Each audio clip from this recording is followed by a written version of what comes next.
Isang kwento ng katotohanan, pagtataksil, at muling pagbabangon. Maligayang pagdating sa inyong lahat, mga kababayan. Pagkabalik ko mula sa biyaheng pangkalakal, lubha akong napagod kaya't natulog na agad. Sa kalagitnaan ng gabi, isang kakaibang tawag mula sa aking biyenang babae ang nagpagising sa akin. Naupo ako at nagulat nang marinig ko ang bulong sa labas ng pintuan. Natuklasan ko ang pakana ng pamilya ng aking asawa. Nagpanggap akong natutulog pa hanggang sa madaling araw bago ako kumilos at namutla silang lahat. Ang gabi sa Maynila, pagkatapos ng 10:00, ay unti-unting humihinto sa ingay at kaguluhan ng isang lungsod na hindi natutulog. Naiwan na lamang ang mahinang ihip ng hangin sa mga dahon ng mga puno sa hardin, ang huni ng mga kuliglig, at sa malayo, ang paminsan-minsang huni ng mga sasakyan, isang simpleng katangian ng lupaing ito. Bumalik ako sa tahanan matapos ang mahabang biyahe sa Cebu. Naantala ng ilang oras ang aking flight at nararamdaman kong gumuho na ang aking katawan. Nais ko na lamang humiga sa malambot na higaan at matulog hanggang sa umaga. Ang aming malaking bahay ay nakatayo ng tahimik sa loob ng isang eksklusibong subdivision, ganap na hiwalay sa sigawang labas. Mainit na dilaw na liwanag ang nagmumula sa pintuan na nagpapailaw sa maingat na pinananatiling hardin. Lubha akong napagod na hindi na ako kumain ng hapunan. Maligo lang ng mabilis, tapos na dumiretso sa kwarto. Si Daniel, ang aking asawa, nakikinood pa ng basketball sa sala at sinabi niyang matulog na muna ako. Susunod na siya. Tumango ako. Ang aking mga talukap ay pabigat ng pabigat. Maluwag ang aming kwarto ng mag-asawa. May malaking bintana na nakatingin sa maliit na hardin sa likod. Natatandaan ko pa noong ibinigay ng aking mga magulang sa amin ang susi ng bahay na ito bilang regalo ng kasal. Nang oras na iyon, halos maiyak si Daniel sa tuwa. Mahigpit niyang hinawakan ang aking kamay. Nangako na mamahalin at aalagaan ako habang buhay.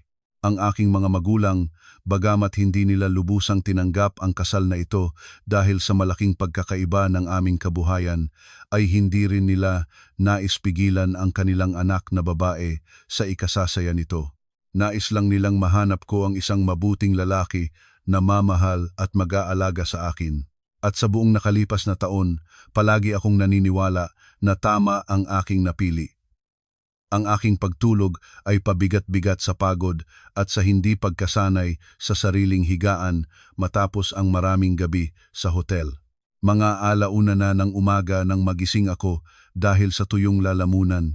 Marahil dahil sa aircon sa eroplano at sa kwarto ay nauhaw ako.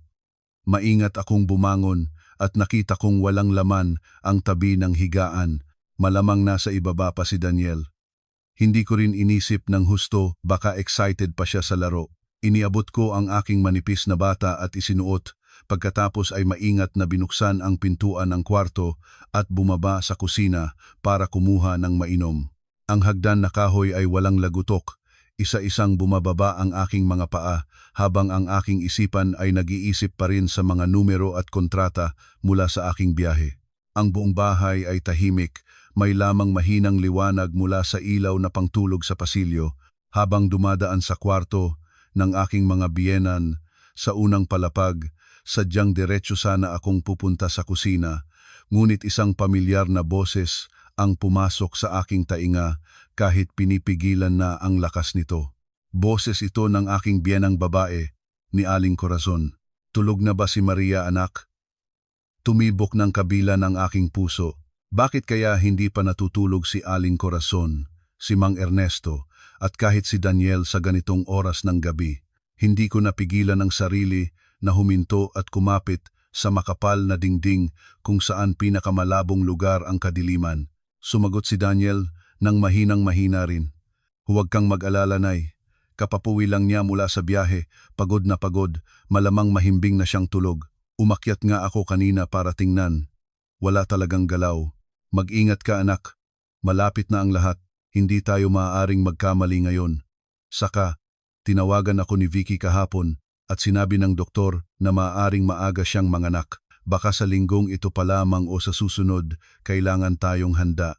Ang boses ni Aling Corazon ay puno ng pagkabahala ngunit hindi maitagong puno rin ng kasabikan. Sino si Vicky? Sinubukan kong hanapin sa alaala ang pangalang iyon. Ang babaeng ipinakilala ni Daniel bilang malalayong pinsan mula sa probinsya na bagong nakarating sa Maynila para maghanap ng trabaho. Sinabi ni Daniel na mabait at matiyaga ang babae at humingi siya na tingnan ko kung may angkop na posisyon sa aming kumpanya. Ngunit abala ako kaya hindi pa nakatingin. Minsan-minsan siyang pumupunta sa bahay, nagdadala ng mga pasalubong mula sa probinsya para sa aking mga biyenan. Bata pa siya, payat ang katawan, magandang mukha, mahinahon at magalang ang pakikitungo. Bakit ba ito binabanggit ng aking biyenang babae sa kalagitnaan ng gabi at may tono pa ng malaking lihim? Si Mang Ernesto, ang aking biyenang lalaki na karaniwang tahimik, ay nagsalita rin. Huwag kang mapanikala, mag-ingat lang tayo. Hayaan si Daniel na siya ang mag-ayos. Basta malusog na lumabas ang batang lalaki, hawak-hawak na natin ang resulta ng DNA test, susundin lahat ang ating plano. Batang lalaki, DNA test. Nagsimulang umikot ang aking ulo. Mga piraso ng misteryo ay biglang lumitaw ngunit hindi ko mapagtagpi sa isang malinaw na larawan. Muling nagsalita si Aling Corazon, ngunit ngayon ay mas matalas at mas determinado. Hindi ako makapaghintay, kailangan nating magmadali. Pagkasilang ng bata, dudumog tayo ng tuwid para humingi ng hatian ng ari-arian. Si Maria ay hindi makabuo ng lalaki iyon ang pinakamalaking kasalanan niya. Ang angkang ito ay hindi maaaring maputol. Ang malaking bahay na ito, ang mga lupa at ari-arian na nakarehistro sa pangalan niya, pati na ang mga shares sa kumpanya, kailangan nating ilipat lahat sa pangalan ni Daniel. Pagdating ng oras, palalabasin natin siya rito ng walang dala, bumalik na siya sa kanyang maunlad na magulang. Kapag mayroon na tayong apo, hindi na ako kailangan ng babaeng iyon na hindi marunong manganak. Bawat salita ni Aling Corazon ay parang mga matalas na kutsilyo na tuwirang isinaksak sa aking puso. Naramdaman kong isang kamay ang sumasalangkap sa aking dibdib, tinatagal ang aking paghinga. Kailangan kong kumapit sa dingding para makatayo. Umiikot ang paligid ko. Kaya pala ganito lahat. Kaya pala isang dula ang lahat ng ito. Ang asawang waring buong pusong nagmamahal sa akin, ang pamilyang waring taus-pusong nagpapahalaga sa akin, ay nagtatago ng pakana para agawin ang aking ari-arian at itaboy ako sa aking sariling tahanan. At si Daniel mayroon siyang kerida sa labas. Ang keridang iyon ay si Vicky, ang malalayong pinsan, at malapit na siyang magsilang ng batang lalaki para sa kanya. Huwag maging maingay, Daniel. Muli ay narinig ko si Aling Corazon tungkol sa ari-arian. Pinag-isipan ko na lahat. Ang prenuptial agreement na pinilit kanya na pirmahan noon ay isang suliranin, totoo. Ngunit kumonsulta na ako sa abogado, may paraan pa ring paikutin iyon. Basta mapatunayan natin na ang malaking bahak ng ari-arian ay lumaki dahil sa aking pagsisikap sa panahon ng kasal, kasama ang katotohanang hindi siya makabuo ng lalaki, muling isasaalang-alang ng korte ang lahat. Bukod doon, hawak ko ang posisyon ng direktor sa kumpanya ng aming grupo. Nasa akin ang lahat ng mga papel. Huwag kang mag-alala, Nay. Mag-ipon ka na lang ng lakas para alagaan ang iyong apo. Mapait ang lasa ng lalamunan ko. Ang prenuptial agreement. Iyon ang kaisa-isang bagay na hinihingi ng aking ama bago kami ikasal. Sinabi niya na ang negosyo ay puno ng panganib at hindi mapagkakatiwalaan ang puso ng tao, kailangan ng proteksyon para sa akin. Nang panahong iyon, nagalit pa nga ako sa aking ama, para bang labis siyang nag-iingat at ininsulto ang dalisay na pagmamahal namin ni Daniel. Masaya rin siyang pumirma noon, sinabi niyang mahal niya ako, hindi ang ari-arian ng aking pamilya. Ang ngiti at ang mga salitang iyon ngayon ay bumabalik sa aking isipan peke at nakakasuklam na antas na halos magsuka na ako. Hindi ko na naririnig ang kanilang sinasabi pa. Tahimik akong lumiko at bumalik sa kwarto nang wala na akong kaluluwang natira sa katawan. Isang kalamig na parang malamig na hangin ang dumaan sa aking gulugod. Hindi ito dahil sa ginaw ng gabi, kundi dahil sa hubad na katotohanan na ngayon ay nabunyag na. Ang buong mundo ko, Ang lahat ng aking tiwala at pagmamahal ay gumuho sa loob lamang ng ilang minuto. Maingat kong isinara ang pintuan ng kwarto. Nanginginig ang buong katawan ko, hindi sa takot kundi dahil sa isang galit at pagkabigo na kumukulo sa aking dibdib. Naupo ako sa gilid ng higaan, tinakpan ng kamay ang mukha, hindi nahulog ang luha, ngunit para bang may bumabali sa aking puso sa daan-daang piraso. Ang pagmamahal sa loob ng 5 taon, ang dedikasyon at sakripisyo ko, lahat ng ito ay ipinagpalit sa isang mapait na pagtataksil at isang maingat na pinlano. Nang una kong mahal si Daniel, sino ako? Isang prinsesa na laking maayos mula pagkabata, ngunit handa akong itago ang aking tunay na pagkakakilanlan para makalapit sa kanya. Isang mahirap na estudyante mula sa probinsya, matatalino at may determinasyon. Handa akong harapin ang tutol ng aking pamilya, determinado akong pakasalan siya. Ginamit ko ang lahat ng aking mga koneksyon para itaas ang kanyang karera. Inakay ko ang mga magulang niya mula sa probinsya para maalalagaan sa aming tahanan. Itinuring ko silang mga magulang ko rin. Nagkuha pa ako ng kasambahay para hindi sila kailangang gumawa ng kahit anong trabaho sa bahay. Ginawa ko ang lahat ng iyon dahil mahal ko siya at ganap na nagtitiwala sa kanya. Ngunit ngayon, ang katotohanang nabunyag ay nagpapaliwanag kung gaano ako katanga. Nag-alaga ako ng isang makalason na ahas sa aking tahanan, buong pusong naglingkod sa mga lobo na nagbabalat kayo bilang tao. Sinasabi nila na hindi ako makabuo ng lalaki. Nakakatawa. Natatandaan ko pa, matapos isilang ang aking anak na si Cristina, nagbago ng hulugan si Aling Corazon sa akin. Hindi na siya mainit at matamis sa akin tulad ng dati. Tuwing may bisita na pupuri sa kagandahang loob ni Cristina, si Aling Corazon ay pabigla lang iiling at lalayo. Lagi siyang buntong hininga, nagbabago ng paksa tungkol sa pangangailangan ng angkan ng isang apo na lalaki para magpatuloy ng pangalan. Nang panahong iyon, inisip ko lamang na normal na isipin ng matanda ang ganyan at hindi ko masyadong pinansin. Hindi ko inakala na iyon ay simula ng isang napakasamang pakana. Humiga na ako sa higaan, tinakluhan ng kumot ang aking ulo. Ano ang dapat kong gawin ngayon? Guluhin ba ang lahat? Hubugin ang kanilang mukha agad? Hindi, masyadong simple para sa kanila iyon. Itatanggi nila ang lahat. At wala akong hawak na pisikal na ebidensya maliban sa mga salitang narinig ko ng maniktik. Bukod doon, kung ganoon ang gagawin ko, magiging talong-talo at kawawa-awa ako sa paningin ng lahat. Hindi ko hahayaang mangyari iyon. Ako ay si Maria Santos, anak ng Pangulo ng Santos Holdings. Hindi ko pahihintulutan ang sarili kong bumagsak. Isang ideya ang kumislap sa aking isipan. Kung gusto nilang maglaro ng dula, manonood ako at magiging artista rin sa kanilang sariling dula. Magpapanggap akong wala akong nalalaman. Paunti-unting mangungulekta ng ebidensya hanggang sa may sapat na akong lakas para baligtarin ang lahat at iparamdam sa kanila ang bunga ng kanilang ginawa. Sa pagmumuni-muni sa lahat ng ito, naramdaman kong bumabalik ang kalmada. Ang sakit ay nandoon pa rin, ngunit ang isipan ay naghari na. Pinunasan ko ang ilang butil ng luha na halos hindi na nahulog. Kailangan kong maging malakas para sa aking sarili at para sa aking minamahal na anak na si Cristina.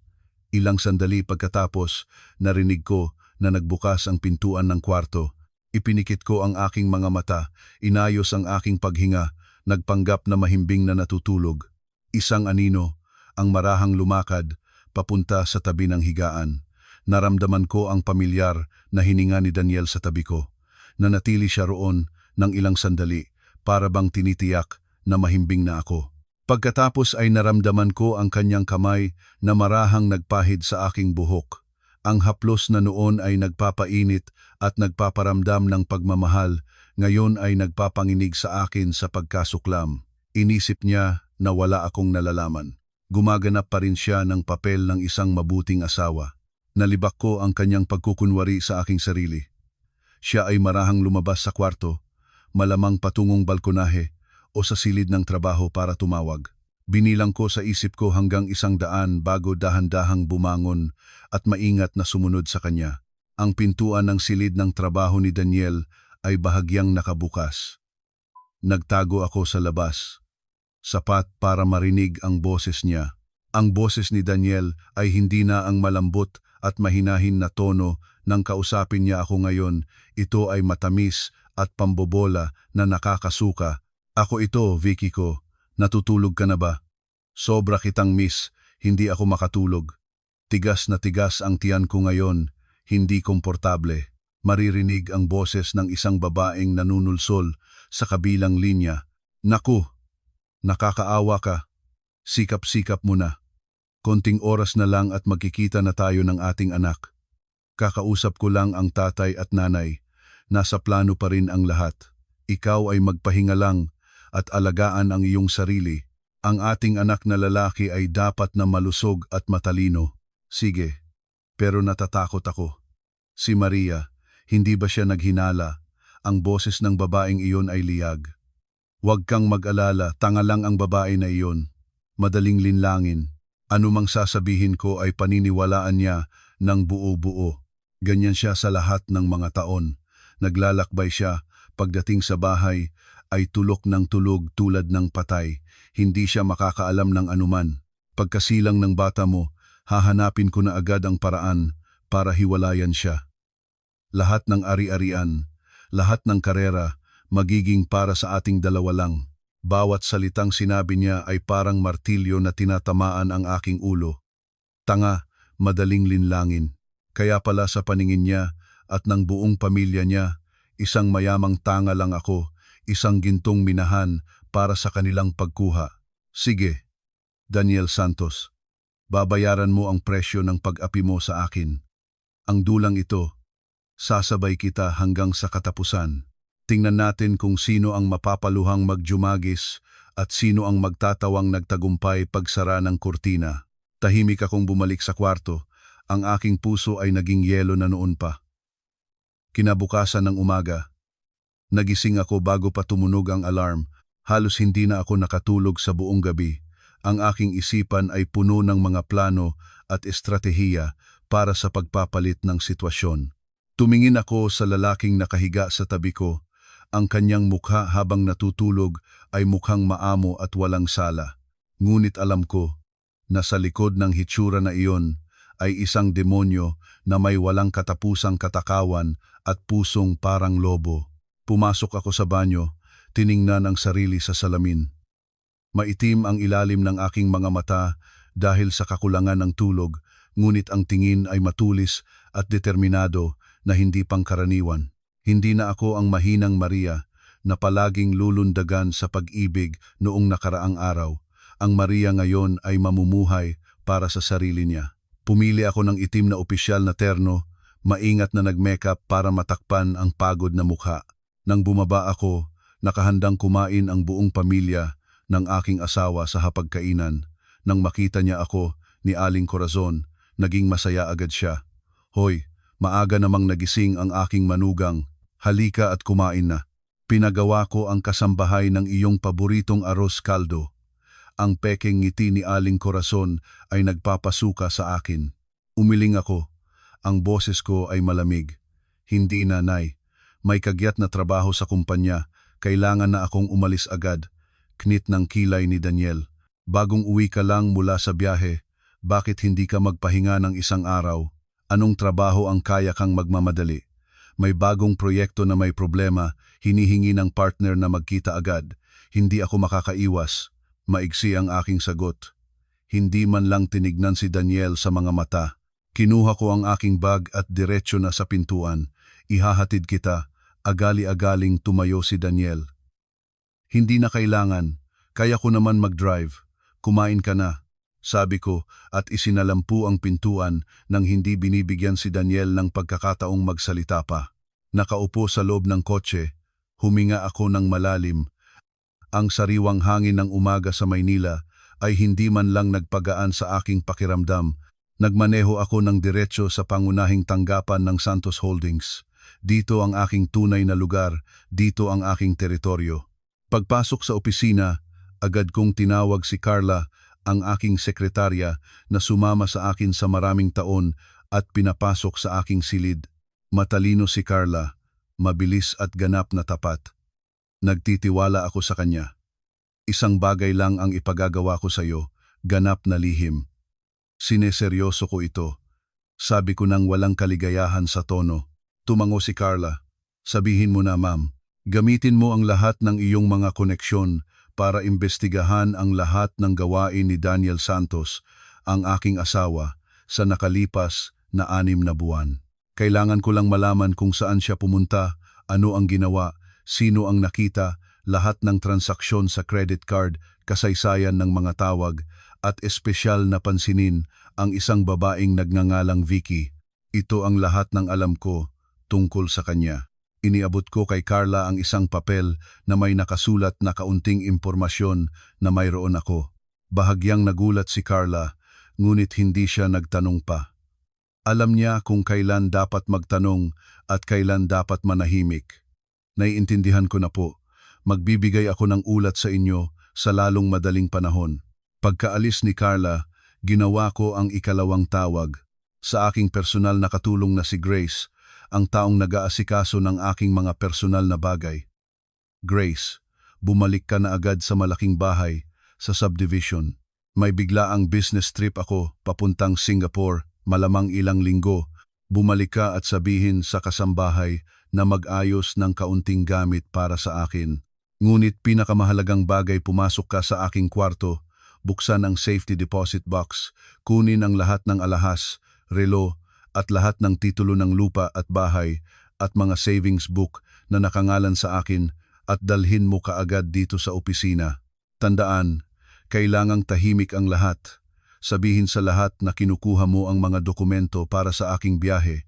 Huwag hayaang may maghinala. Opo, aalis na ako ngayon. Sumagot si Grace. Pagkaayos ng dalawang mahahalagang bagay na ito, kaunti akong nakahingang malalim. Ang pagkuha sa aking mahahalagang ari-arian ay ang unang hakbang. Hindi ko maaaring hayaang manatili ang mga iyon sa bahay na hindi na magtatagal na mapapasa akin. Ang dahilang business trip ay nagbibigay sa akin ng oras at espasyo para maayos ang lahat at sabay na tinitingnan ang reaksyon ni Daniel at ng kanyang pamilya. Mga 2 oras pagkatapos, dumating si Grace na may maliit na maleta at makapal na sobre. Sinuri ko ang lahat. Ang lahat ng pinakamahalagang bagay ay ligtas na nasa aking mga kamay. Inutusan ko si Grace na magreserba ng tiket para sa akin papuntang Cebu ngayong hapon. Hindi ako pupunta sa Singapore, kailangan ko lang ng isang tahimik na lugar para mag-isip at planuhin ang susunod na mga hakbang. Bago pumunta sa paliparan, tumawag ako kay Daniel. Ginawa kong parang pagod ang aking boses at may kaunting pag-aalala. Mahal, pasensya na. Talagang may problema sa proyekto sa Singapore. Hinihiling ng partner na lumipad na ako ngayong hapon. Malamang ilang linggo bago ako makauwi. Nagmamadali ako. Hindi na ako nakapagsabi ng paalam sa iyo at sa mga magulang mo. Sa kabilang linya, mukhang nagulat si Daniel, ngunit agad din na naging matamis ang boses. Okay lang yan. Sige na at mag-work ka na. Mag-ingat ka. Kailangan ko bang sumalubong sa iyo sa paliparan? Hindi na. Sumama na ako sa mga katrabaho ko. Mag-ingat ka rin at alagaan ang mga magulang mo sa bahay. At huwag kalimutang alagaan si Christina. Sa katapusan ng linggo, sunduin mo siya para makipaglaro sa lolo at lola niya. Sinadya kong banggitin ang aming anak para makita ang kanyang reaksyon. Oo na, alam ko na. Mag-ingat ka ha. Piniga ko ang aking labi ng may malamig na ngiti. Perpekto ang kanyang pagganap. Ngunit sa kasamaang palad, ang manonood na ako ay alam na ang buong script, Daniel Santos. Tangkilikin mo ang iyong mga huling araw ng kalayaan. Pagbalik ko, hindi na magiging ganito ang lahat. Nagpahinga ako sa isang marangyang beach resort sa Boracay. Sinabi ko sa lahat na nasa Singapore ako, ngunit ang totoo, kailangan ko ng isang tahimik na lugar na sapat na kalayo mula sa Maynila para makapag-isip ng malinaw at makapagplano ng susunod na mga hakbang. Ang aking mga magulang ay nasa mahabang European tour. Ayaw ko silang paligalahin, kaya hindi ko ipinaalam ang balita. Lahat ng komunikasyon sa kumpanya ay ginawa ko sa pamamagitan ng email at video call, nagtatayo ng perpektong balangkas para sa aking umano'y business trip. Sa mga unang araw, regular pa ring tumawag si Daniel, mahinaon at mapagmahal ang boses. Nagkukwento siya ng mga nangyayari sa bahay, tungkol sa mga magulang niya, tungkol sa kumpanya. Hindi niya alam na bawat salita niya ay naririnig ko ng may kainisan at pagkasuklam. Ginagawa ko rin ang aking papel bilang isang asawang malayo sa tahanan. Ang boses ko ay may kaunting pagod sa trabaho at kaunting pananabik sa pamilya. Sa ikatlong araw, nagpadala si Carla ng isang naka-encrypt na email. Ito ang detalyadong ulat na hiniling ko. Nakaupo ako sa tabi ng bintana na nakatingin sa dagat. Binuksan ko ang bawat file isa-isa. Habang nagbabasa, mas lalo pang sumasalangkap ang kamay ko na hawak ang mouse. Ang ulat ni Carla ay mas detalyado pa kaysa sa aking inaasahan. Sa nakalipas na 6 na buwan, halos araw-araw ay nagtatawag si Daniel kay Vicky. Ang kasaysayan ng tawag ay nagpapakita na may mga araw na nagtatawag sila ng 10 beses. May mga tawag na tumatagal ng 1 oras sa kalagitnaan ng gabi. Ang mga transaksyon ng credit card ni Daniel, ang supplementary card na binuksan ko para sa kanya, ay regular na nagbabayad ng mga kagamitan para sa sanggol, prenatal supplements at mga mahal na kainan sa mga eksklusibong restaurant. Ang GPS tracking ng kotse na ibinili ko para sa kanya ay nagpapakita ng isang address na halos araw-araw ay pinupuntahan. Isang high-end na kondominium sa lungsod ng Makati. Nang mabasa ko ang address na ito, parang tumigil ang aking puso. Makati. Nagmamadaling binuksan ko ang folder ng mga dokumento ng ari-arian na dinala sa akin ni Grace. Ilang sandali akong naghanap hanggang sa makuha ko ang isang titulo. Tama ang Unit 21B sa Condo Tower sa Makati. Iyon ay ang unit na binili ko gamit ang aking sariling ipon bago pa kami ikasal, na balak ko ay mapaupahan para may karagdagang kita. Naalala ko noong mga 1 taon na ang nakakaraan, sinabi sa akin ni Daniel ang tungkol dito. Sinabi niyang may nagpadala ng referral sa kanya, isang estudyante mula sa probinsya, matalino ngunit mahirap, na naghahanap ng ligtas at abot kayang tirahan. Iminungkahi niya na paupahan ko ang unit sa Makati para sa estudyanteng iyon. Sinabi niyang mas magaling na ipagpalit kaysa iwanang bakante at mas komportable rin na pamilyar ang umuupa.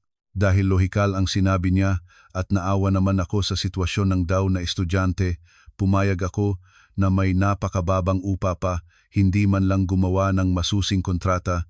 Ibinigay ko lang ang susi kay Daniel para asikasuhin niya ang lahat. Napakaabala ko noon at walang oras para sa mga maliliit na bagay. Kaya pala, ang daw na estudyante ay si Vicky. Ginamit niya ang aking sariling ari-arian, ang aking kagandahang loob para maging tirahan ng kanyang kerida, para itayo ang kanyang bago at maligayang tahanan kasama ang kanyang anak. Ang kabastusan at kawalan ng hiya ni Daniel ay lumagpas sa lahat ng hangganan na maiisip ko. Hindi lang niya ako pinagtataksilan, kundi ginawa pa niya akong tanga. Ginawa akong kasabwat sa kanyang sariling palabas ng pagtataksil. Ang galit na nagmumula sa loob ko ay naguudyok sa akin na lumipat agad sa Maynila, dumating sa unit na iyon, ipakita sa buong mundo ang tunay na mukha ng magdurugong mag-asawa. Ngunit ang katinuan ng isip ang humugot sa akin. Ang init ng ulo ay hindi makakalutas ng anuman. Masisira lamang ang aking plano. Kailangan kong manahimik. Kailangan kong mangolekta pa ng ebidensya. Kailangan ko munang makita ng sarili ko. Kailangan ng larawan na hindi na mapagtatanggulan. Agad akong tumawag kay Grace. Inutusan ko siyang magreserba ng pinakamaagang flight pabalik ng Maynila bukas ng umaga.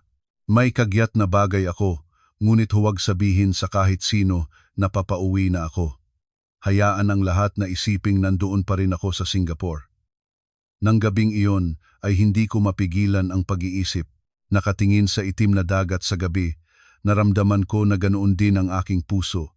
Noon ay inakala kong ang aking pagmamahal ay kaganda ng beach na ito sa bukang liwayway, ngunit pala isang ilusyon lang pala iyon. Nang bumagsak ang gabi, ang hubad at pangit na katotohanan ay lumabas. Sumakay ako sa pinakamaaga pang eroplano pabalik ng Maynila. Ang airport sa umaga ay medyo tahimik pa. Hindi ako bumalik sa malaking bahay, hindi rin pumasok sa opisina. Sa halip, sumakay ako sa taxi papunta sa isang tirahan sa Maynila. Iyon ay isang maliit na service apartment na pinagawang magpaupa ni Grace ng maaga. Kailangan ko ng pansamantalang tirahan, isang lihim na pag-uwi para sa aking plano. Pagkalagak ng gamit, nagpalit ako ng karaniwang damit, hindi ang mga branded na suot ko sa araw-araw, at nagmaneho ng isang karaniwang sasakyan na inihanda ko ng maaga papunta sa Makati. Ayaw ko na makilala ng kahit sino, lalo na si Daniel. Ang high-end na condo complex sa Makati ay isa sa mga pinakamaginhawang lugar sa Maynila. May mahigpit na seguridad at malinis na kapaligiran. Nagpark ako sa isang coffee shop sa kabila ng tower, pumili ng lugar na maaring maging mapanood ang entrance ng parking area. Nag-order ng isang black coffee, nagsuot ng salamin, at matiyagang naghintay, dahan-dahang lumipas ang oras. Sa aking isipan ay paulit-ulit na nagpapakita ang mga alaala kay Daniel, ang mga salita ng pagmamahal niya, ang mga galaw ng pagmamalasakit. Mayroon bang kahit kaunti sa mga iyon na totoo, o lahat ay maingat na pinagplanong palabas mula simula? Hindi ko na alam, at hindi na rin nais pang malaman. Ngayon, ang tanging bagay na mahalaga sa akin ay ang katotohanan at katarungan. Bago magtanghali, isang pamilyar na sasakyan ang mabagal na lumabas mula sa parking area. Iyon ang puting SUV na ibinili ko kay Daniel para sa 3 anibersaryo ng aming kasal. Bumilis ang tibok ng aking puso. Nakita ko si Daniel na bumaba sa kotse. Nakasuot siya ng komportabling damit sa bahay at tsinelas. Binuksan niya ang pintuan ng likuran at mula sa loob ng kotse, isang babae ang marahang bumaba. Bagamat inihanda ko na ang aking sarili, nang makita ko ang babaeng iyon, may biglaang hapdi pa rin sa aking dibdib, si Vicky, ang malalayong pinsang mula sa probinsya. Nakasuot siya ng maluwag na maternity dress, ngunit hindi nito natataguan ang napakadakilang tiyan niya. Mukhang malapit na siyang manganak. Binuhayan ni Daniel ang kanyang braso para samahan siya, may ingat at pagmamahal na talagang halata. Tumingin siya sa babae nang may mahinahing tingin na matagal-tagal na akong hindi nakatanggap. Yumuko pa siya para ilapit ang tenga sa tiyan ng babae, ngumiti at nagsalita ng isang bagay, parang tunay na maligayang pamilya sila. Isang maligayang pamilya na itinayo sa pagkukunwari at sa aking sakit. Nakaupo akong parang nangumawit sa loob ng kotse, parehong kamay ay mahigpit na kumapit sa manibela, halos naging puti ang mga kamay ko. Nakita kong sinabayan ni Daniel si Vicky sa isang organic grocery store sa malapit. Itinulak niya ang cart, matiyagang sumusunod sa kanya habang pumipili ng pagkain. Binibili niya ang lahat ng pagkaing mabuti para sa buntis, salmon, Australian beef, iba't ibang organikong gulay. Inaalagaan pa niya ang babae ng mas mabuti kaysa noong buntis pa ako kay Christina. Marahil dahil nagdadala ng batang lalaki ang babaeng iyon para sa angkan habang ako ay nagsilang lamang ng isang anak na babae. Tahimik na inilabas ko ang telepono, pinalakas ang kamera hanggang sa pinakamalayo, kinunan ng larawan ang mga mapagmahal na sandali nila. Bawat larawan, bawat maikling video ay isang malakas na ebidensya ng kanyang pagtataksil. Ang sakit sa loob ko ay unti-unting naging isang malamig na galit. Hindi na ako nakakaramdam ng kalungkutan, nakakatawa na lang sa aking sariling kamangmangan sa napakaraming taon. Natapos na silang mamili at bumalik sa kotse. Maingat na binuksan ni Daniel ang pintuan para makapasok si Vicky at siya naman ay nagdala ng mga bag. Bago sumakay, lumiko pa siya at hinalikan ang noo ng babae. Sa sandaling iyon, lubos na akong naglibing ng aking pagmamahal para sa kanya. Hinintay ko hanggang sa mawala na ang kanilang kotse bago ko isinaksak ang susi sa ignisyon. Hindi ko sila sinundan, alam ko kung saan sila pupunta. Nagmaneho ako ng paikot sa mga kalsada, sinusubukang ayusin ang magulong isipan. Malinaw na ang lahat, mayroon na akong ebidensya sa kamay. Ngayon ay oras na para pag-isipan ang susunod na hakbang. Hindi ako maglalantad ng kaagad. Hihintayin ko. Hihintayin ang pinakaangkop na sandali, ang pinakahindi inaasahang oras para ibato ang tiyak na suntok na hindi na sila makababangon pang muli. Ang dulang ito ay ako ang dapat magsulat ng katapusan. Bumalik sa service apartment. Naghanda ako ng mainit na tsaa, tahimik na umupo sa tabi ng bintana. Nagsimula ng mag-ilaw ang Maynila sa takip silim.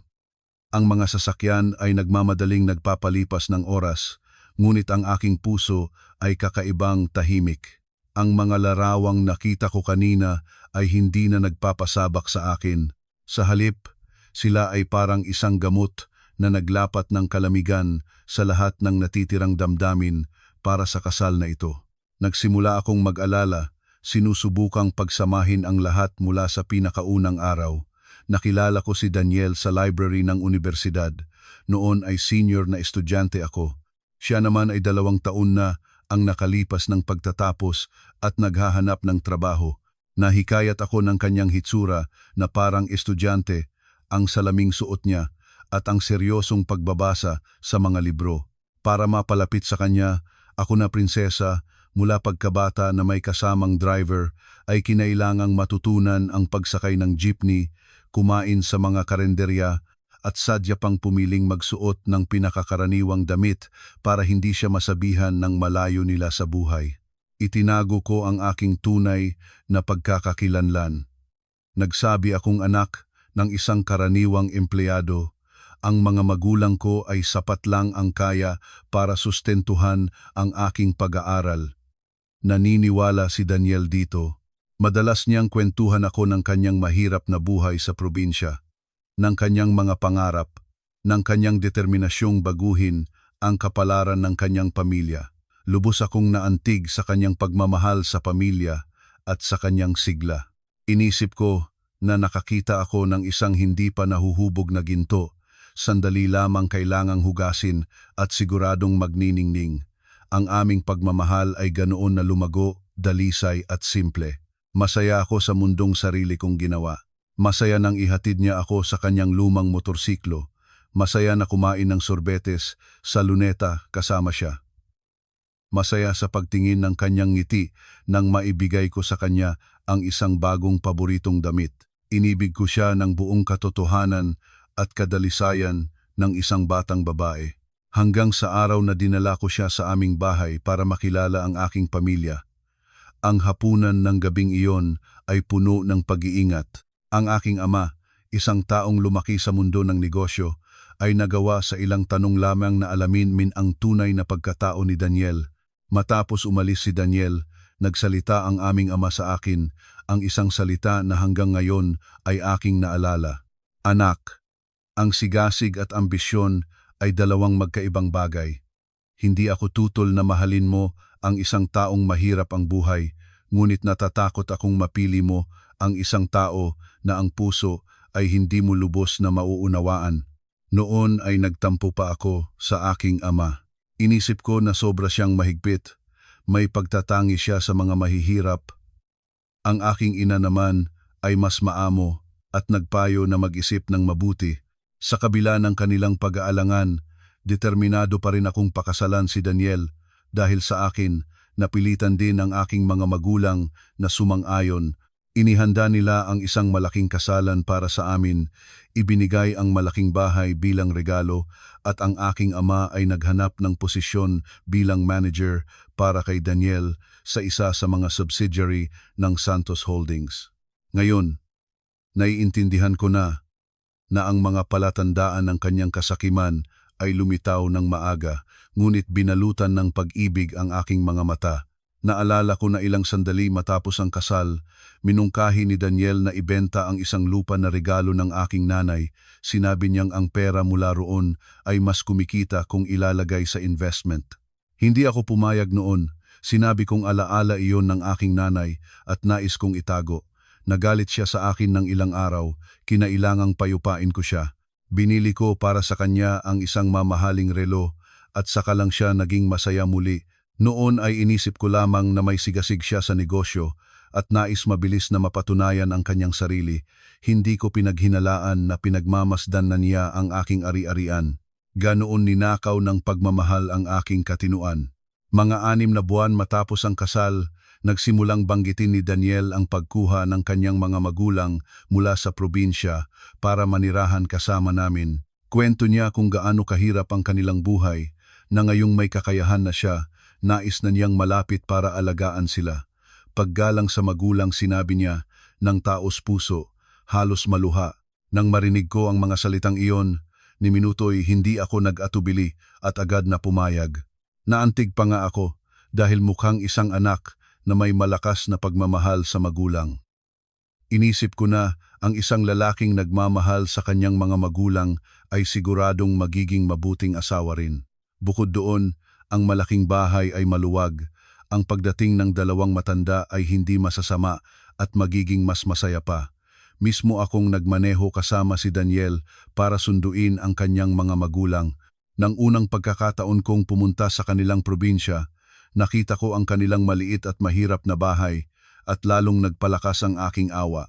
Nangako ako sa sarili ko na magiging mabait sa aking mga biyenan para mabayaran ang lahat ng kakulangan na naranasan nila. Nang dumating sa Maynila sina Mang Ernesto at Aling Corazon, inihanda ko para sa kanila ang pinakamalaking at pinakamaayos na kwarto sa unang palapag. May malaking bintana na nakatingin sa hardin, ganap na may kagamitan.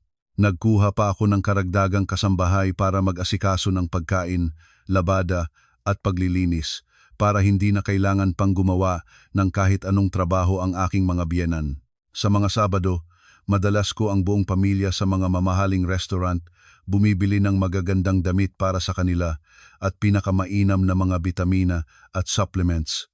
Sa mga unang buwan, labis silang nagpapasaya at nagpapasalamat. Si Aling Corazon ay palaging nagpupuri sa akin bilang pinakamabuting manugang, ipinagmamalaki sa mga kamag-anak at kapitbahay ang kanilang masayang buhay sa lungsod.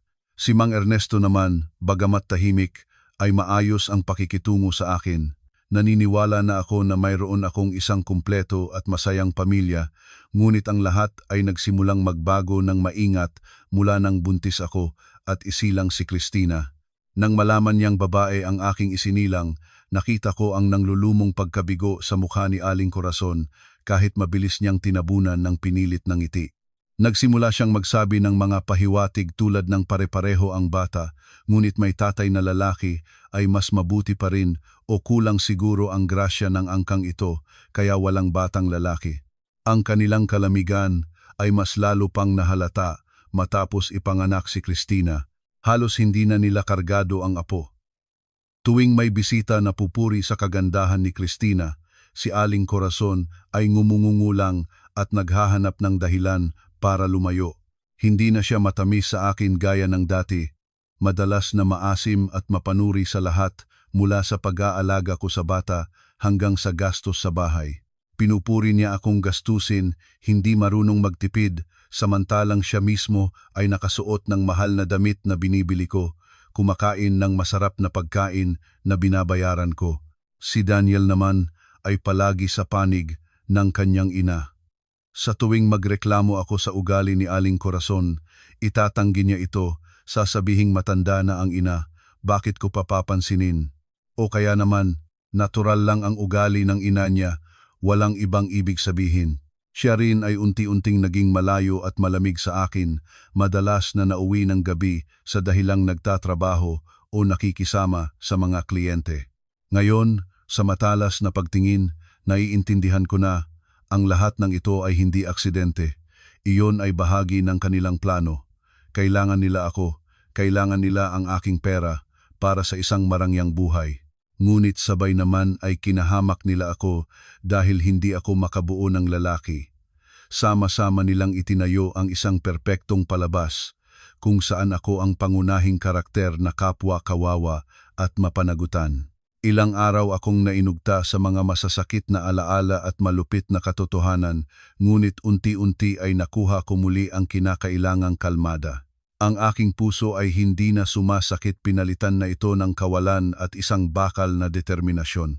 Alam ko na hindi ako maaaring bumagsak, hindi lamang para sa aking sarili, kundi para sa aking anak na si Christina at para sa negosyong pinaghirapan ng aking mga magulang. Nagpasya akong hindi ko na ituring pangtahanan ang malaking bahay na iyon. Iyon ay dati pugad ng tahimik na pag-ibig, ngayon ay isang entablado ng daya at pagkukunwari. Ang service apartment na ito ang magiging aking tunay na ligtas na lugar, ngunit para mapatuloy ang palabas, para hindi sila maghinala, alam ko na kailangan ko pang bumalik doon at gampanan ang papel ng isang asawang wala pang nalalaman. Bawat beses na makakauwi roon ay isang pagsubok. Ngunit kaya ko. Nananatili pa rin ako sa pakikipag-ugnayan kay Daniel sa pamamagitan ng telepono, ginagampanan ang isang asawang abala sa trabaho sa labas ng bansa. Ang pagkukunwaring ito ay nagbibigay sa akin ng mahalagang oras para ihanda ang lahat. Ang unang ginawa ko ay tumawag kay Tito Rodel, ang pinuno ng legal department ng Santos Holdings. Si Tito Rodel ay sumama sa aking ama mula sa pinakaunang araw ng negosyo, isang taong ganap na tapat at pinagkakatiwalaan. "Hello, Maria, kumusta na ang biyahe mo?" Mainit ang boses ni Tito Rodel tulad ng dati. "Mabuti naman po, Tito."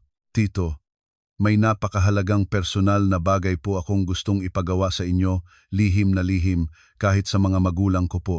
May seryosong nangyayari, iha. Sabihin mo na.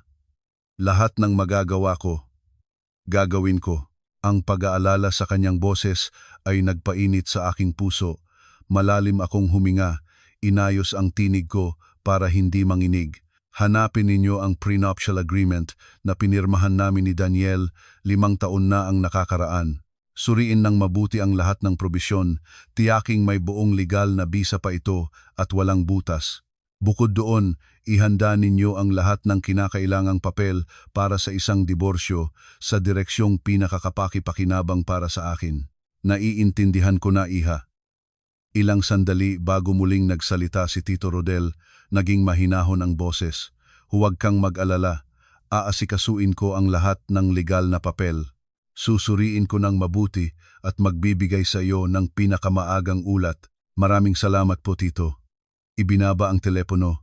Kaunti akong nakahingang malalim. Ang suporta sa legal na usapin ay nagpahina ng aking pag-aalala. Ang susunod na hakbang ay para malaman ko ang kalagayan ng pananalapi ng subsidiary kumpanya na pinamahalaan ni Daniel. Ibinigay ko sa kanya ang posisyon na iyon para mapatunayan ang kanyang kakayahan. Hindi ko inakala na gagamitin niya ito para makinabang para sa sarili. Alam ko na hindi maaari akong kumilos nang pabigla-bigla ang pamilyang iyon. Ano ang pinaka-inaabangan nila? Inaabangan nila ang pagsilang ng kanilang apo na lalaki. Iyon ang kanilang trump card. Kaya hihintayin ko sila. Hihintayin ko silang lubog sa kasiyahan at pag-asa. Hihintayin ko silang isiping malapit ng matagumpay ang kanilang plano. At sa eksaktong sandaling iisipan nila na hawak na nila ang lahat, lalabas ako at mababawi ang lahat ng sa akin ng buong-buong hayagan at walang habag. Ang aking bagyo ay darating sa pinakamalinaw at tahimik na langit nang hindi inaasahan ng sinuman. Sa mga susunod na araw, nanatili ako sa aking lihim na base, pinamahalaan ang trabaho mula sa malayo at tahimik na sinusubaybayan ang lahat ng gawin ng pamilya ng aking asawa. Si Daniel ay inisip pang nasa Singapore pa ako, tumatawag araw-araw ng matamis at mapagmahal ang tono. Hindi niya alam na malapit lang ako. Pinanonood ang bawat kilos niya sa pamamagitan ng impormasyon na aking natatanggap. Isang gabi, tumawag si Daniel. Ang kanyang boses ay mas masaya kaysa karaniwan. "Mahal, kumusta ang trabaho mo? Lahat dito sa'yo. Ganoon pa rin, mahal, miss na rin kita at si Christina."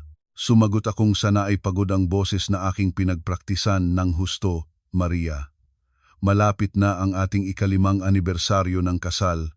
Naaalala mo?" Nagsalita siya ng may tono.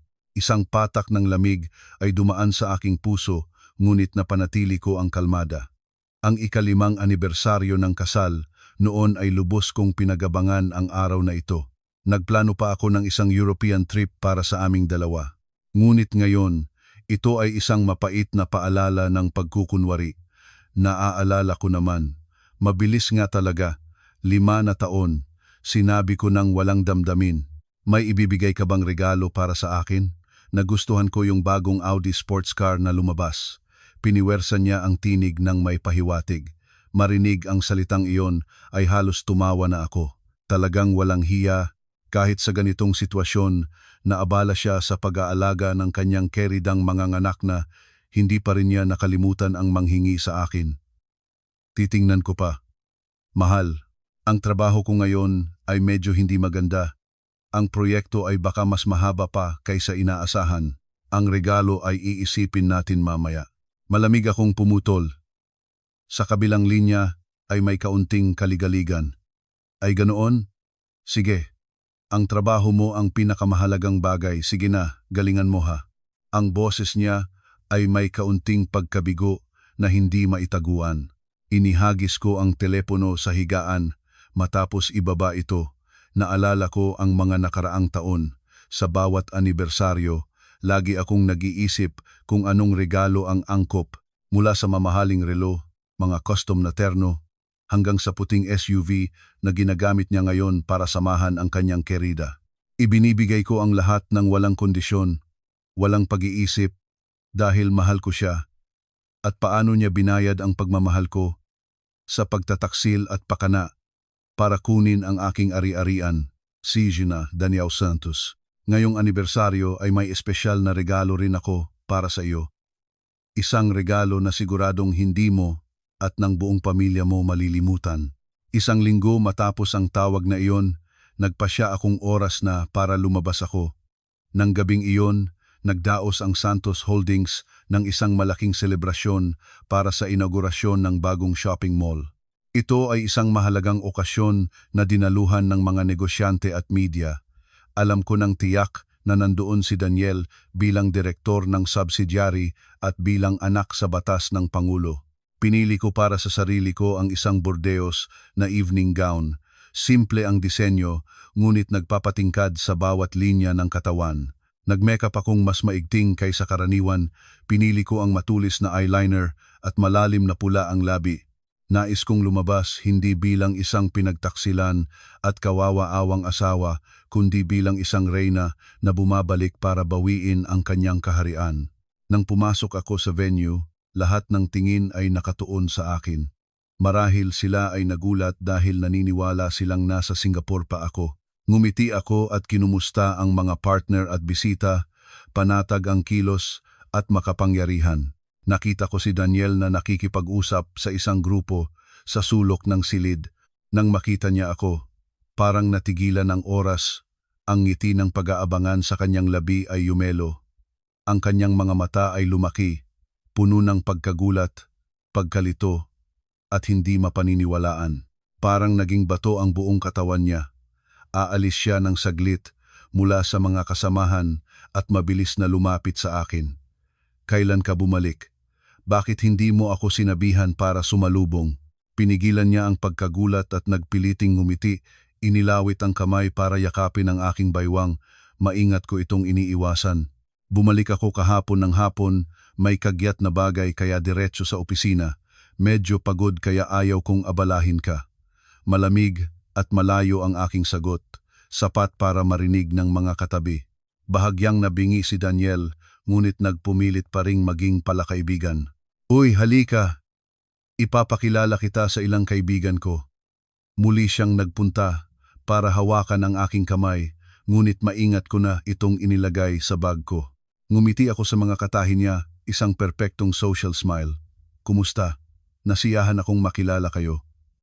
Pasensya na, may appointment ako kay Ginoong Fernandez, ang partner ng kabilang kumpanya. Papunta na ako. Sinabi ko at lumiko nang hindi na binibigyan si Daniel ng pagkakataon pang magsalita. Narinig ko ang mga bulong sa likuran ko. May problema ba ang mag-asawang iyon? Ang lamig naman ni Maria kay Daniel. Iyon mismo ang nais ko. Nais ko palakihin sa puso ng lahat ang pagdududa. Nais ko ring maramdaman ni Daniel ang pagkabalisa at pangamba nang mawala na ang lahat sa kanyang kontroladong kamay. Ito ay simula pa lamang ng malaking palabas. Sa buong selebrasyon, sadya akong napanatiling malayo kay Daniel. Patuloy akong gumagalaw, nakikipag-usap sa mga partner, tinatanggap ang mga pakikipanayam ng press, ganap na binabaliwala ang kanyang pag-iral. Maraming beses na sinubukan ni Daniel na lapitan ako, ngunit bawat beses ay maingat ko siyang tinanggihan o may ibang bisita ang sumusugal sa aming pagitan. Sa nakikita kong mukha niya na lalong lumalabas ang pag-aalala, kaunting kasiyahan ang naramdaman ko sa aking dibdib. Nang matapos ang selebrasyon, hinintay ako ni Daniel sa parking lot. Pagkakita niya sa akin, lumapit siya ng may kaunting galit na halos hindi mapigilan. Anong ibig sabihin ng ginawa mo? Buong gabi ay trato mo akong estranyo. May ibig bang sabihin iyon? Nagtatrabaho lang ako. Mahalaga ang okasyon na iyon. Kailangan kong mag-focus sa mga partner. Sumagot akong mahinahon at walang damdamin. Nagtatrabaho? Iniiwasan mo ako buong gabi, tapos sasabihing nagtatrabaho ka? Naitaas niya ang tono. Binuksan ko ang pintuan ng kotse, hindi man lang tumingin sa kanya. Pagod na ako, gusto ko nang umuwi at magpahinga. Susundan ka ba o hindi? Nagalit si Daniel ngunit wala siyang magagawa, napilitang umupo sa tabi ko. Sa daan pa uwi, ang katahimikan sa loob ng kotse ay nakakatakot. Siya ay hindi nagsalita. Ako naman ay wala ring sinasabi sa kanya. Nang parating na ang kotse sa gate ng ating bahay, nakita ko si Aling Corazon na palihim na lumalabas ng bahay, hawak ang isang insulated na lunchbox. Nang makita niya ang aming kotse, nagulat siya, mabilis na itinago ang lunchbox sa likod niya. Bumaba ako sa kotse at sadyang nagtatanong ng may walang malay na tono. Ay, Nay, saan kayo galing ng gabing ito? Anong nasa lunchbox ninyo? May masarap ba para sa amin? Gutom na ako. Nagugulumihanan ng halatang halata si Aling Corazon. Nagdala ako ng lugaw sa kapitbahay na si Lola Feli. May sakit siya kaya. Ngumiti ako ng tahimik. Napakahalata ng kasinungalingan. Ang mga anak at apo ni Lola Feli ay nasa bahay nila lahat. Bakit kailangan pang magdala ng lugaw si Aling Corazon sa hating gabi? Sa sandaling iyon, nagmadali si Daniel para tulungan ang kanyang ina. Tama iyon, mahilig si nanay kay Lola Feli, nagdala ng lugaw para sa kanya. Sige na, nanay, pumasok na kayo at magpahinga na. Ako na ang hahantong kay Maria sa kwarto. Tumingin akong sumunod sa likod ng dalawang ina at anak. Sa aking puso ay naiwan lang ang paghamak. Napakaganda ng kooperasyon nila, ngunit kahit ganoon, ang pagganap ay sobrang halatang bulaan.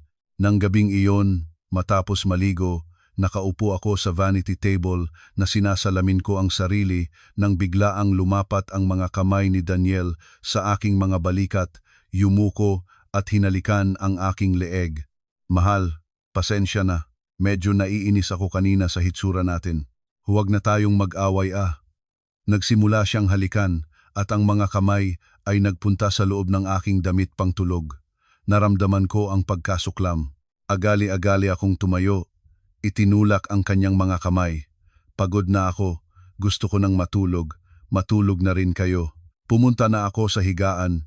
Tinakluhan ng kumot ang sarili ko. Lumiko nang nakatalikod sa kanya. Natigil si Daniel ng ilang sandali. Malamang hindi ka panipaniwalaan ang paulit-ulit na pagtanggi ko. Huminga siya ng malalim at sumunod na rin humiga.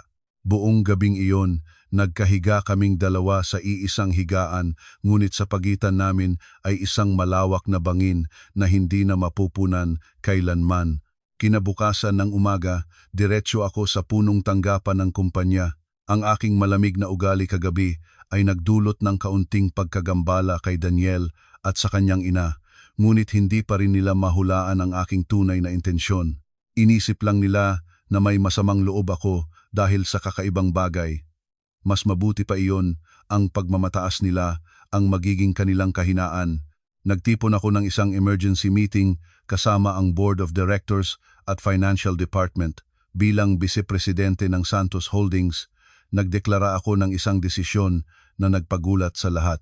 Mga kagalang-galang, para sa paghahanda sa fundraising para sa mga bagong proyekto sa katapusan ng taon, ang board ay nagpasya na magsagawa ng malawak na audit at restructuring ng cash flow. simula sa mga subsidiary company. Mula ngayon, ang Financial Department ay pansamantalang ipe-freeze ang lahat ng expense accounts ng mga subsidiary. Ang lahat ng gastos na higit sa 50,000 piso ay kailangan ng aking direktang pag-aproba. Ang lahat ng operasyon ay ipagpapatuloy matapos makumpleto ang audit. Ang aking utos ay malinaw, matatag, at walang naglakas ng loob na magtanong. Ang dahilang ibinigay ko ay ganap na lohikal mula sa pananaw ng negosyo, walang makakakontra. Ngunit ang tunay kong layunin ay isa lang, higpitan ang leeg ni Daniel Santos. Ang subsidiary na pinamahalaan niya ay dati ay binigyan ko ng sapat na budget para makalaya.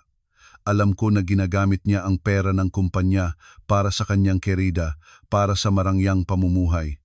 Ngayon, putulin ko ang supply na iyon. Tulad ng inaasahan ko, 1 oras matapos ang meeting, tumunog ang aking telepono. Si Daniel ito. "Hello, mahal, narinig ko mula sa accounting tungkol sa audit, bakit biglaan? Ang kumpanya namin ay may ilang kontrata na kailangang bayaran agad. Mahirapan ako ng ganito." Ang boses niya ay puno ng pagkabahala at totoong pag-aalala. Sumagot ako ng tulad ng pagsasalita sa isang karaniwang business partner, walang damdamin at malamig. "Ito ay desisyon ng board, hindi ka lang ikaw ang apektado. Ang pag-aayos ng cash flow ay kailangan para sa transparency bago magnegosyo ng mga bagong investor. Ikaw ay direktor, dapat mong maunawaan ito. Kung may kailangang bayaran ng kagyat, gumawa ka ng request at ipadala sa akin. Susuriin ko. Ngunit ang proseso ay mahaba at komplikado. Maaaring matanggal ang aming deadline." Nagpupumilit pa si Daniel. "Sa negosyo, susundan ang proseso, walang exception. Sundin mo ang tamang paraan." Ibinaba ko ang telepono nang hindi na siya bigyan ng oras para magmakaawa pa. Alam ko na parang nasa apoy na si Daniel, walang pera ng kumpanya, hindi niya maaalagaan si Vicky ng may pinakamainam na serbisyo, hindi mapapanatili ang marangyang pamumuhay na nasanay siya. Sabay na rin, nakatanggap ako ng mensahe mula sa pribadong investigador na aking inupahan. Si Vicky ay naospital na sa VIP ward ng isang maternity hospital sa Maynila. Inaasahang manganak siya sa loob ng 24 na oras. Ngumiti ako. Lahat ay nangyayari ayon sa plano. Ang sandali ko ay malapit ng maghinog.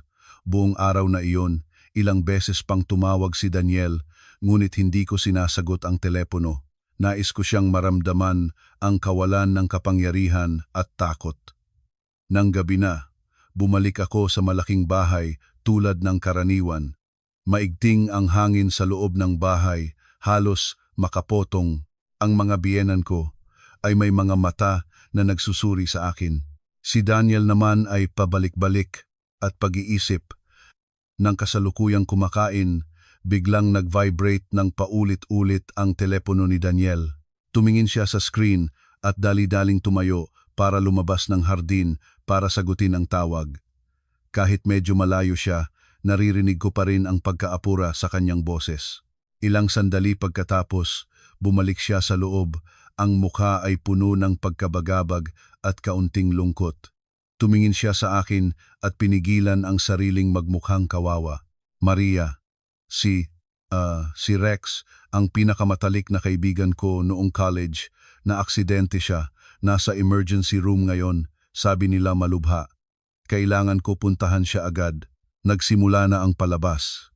Ibinaba ko ang kutsara, tumingin sa kanya nang may mukhang pag-aalala at pagmamalasakit. "Naku, ano ba? Saan ito? Ibili mo rin ako, pupunta rin ako." Ang aking kasabikang sumama ay tila labas sa kanyang inaasahan. Bahagyang naging balisa si Daniel, mabilis na umiling. "Hindi na kailangan. Ikaw ay bagong uwi. Pagod ka na. Doon ay gulo na. Hindi mo naman matutulungan. Ako na lang, kaibigan mo ay kaibigan ko rin. Hindi ko siya kayang hindi bisitahin." Patuloy akong dinaluan. Sinasabi ko, "Hindi na kailangan." Bigla siyang nagmataas ng boses. Napansin niyang nagpumilit siya, agad na nanahimik. "Ibig ko lang sabihin ay pagod ka pa. Nag-aalala lang ako para sa iyo." Nandoon ang maraming tao. Okay na ako. Kinuha ang susi ng kotse at tumakas palabas ng pintuan tulad ng may humabol sa kanya.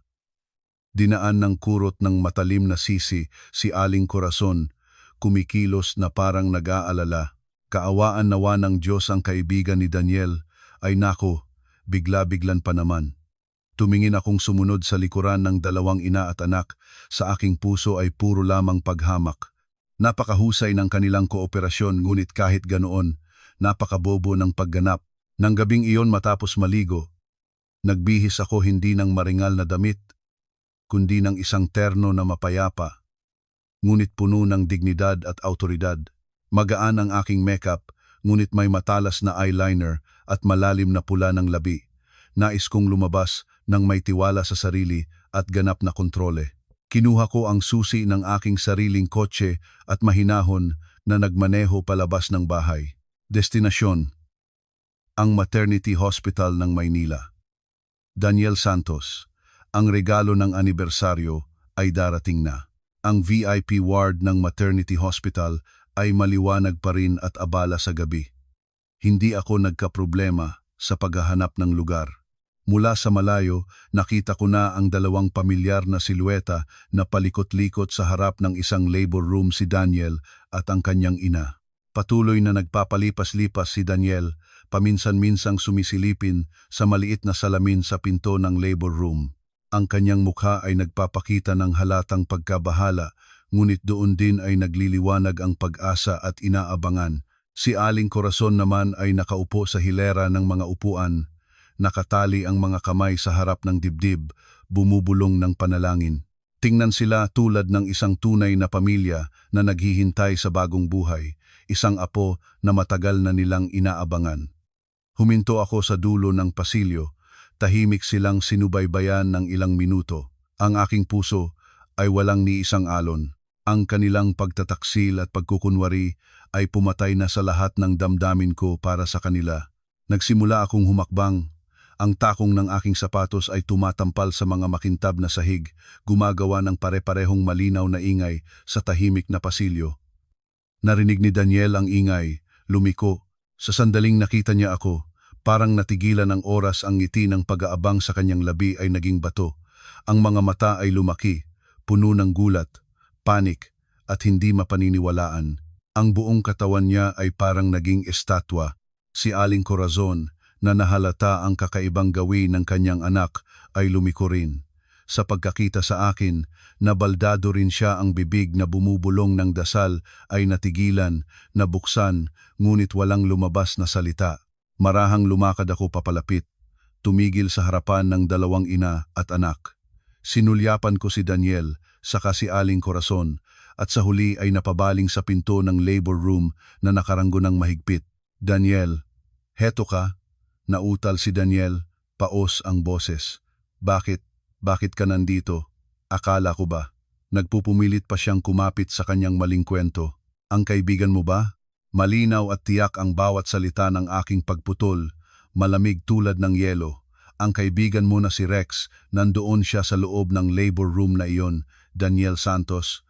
Tulad ng isang kidlat na tumama sa gitna ng pag-aabangan, namutla si Daniel na parang nawalan ng dugo. Humakbang siya paatras, nanginginig ang buong katawan. Si Aling Corazon ay nakabalik na mula sa pagkamangha, at ang takot ay mabilis na naging galit. Tumayo siya ng bigla. Itinuro ang daliri sa aking mukha. Ang boses ay mataas at maasim. Ikaw ba ay sumubaybay sa aking anak? Anong laban mo dito? Umalis ka na rito, umalis na. Ni minuto'y hindi ko tiningnan ang kababae. Ang aking mata ay nakatarak sa mukha ni Daniel. Sa lalaking minsan ko pinagbuhay ng lahat ng aking pag-ibig. Mayroon ka pa bang gusto pang sabihin? O sabihin ko na para sa iyo? Mula sa aking bag ay inilabas ko ang isang manipis na manik ng mga papel at inihagis sa isa sa mga upuan malapit sa akin. Doon ay ilang kawili-wiling bagay na nakolekta ko. Ilang larawan ninyo ni Vicky na magkasama sa daan.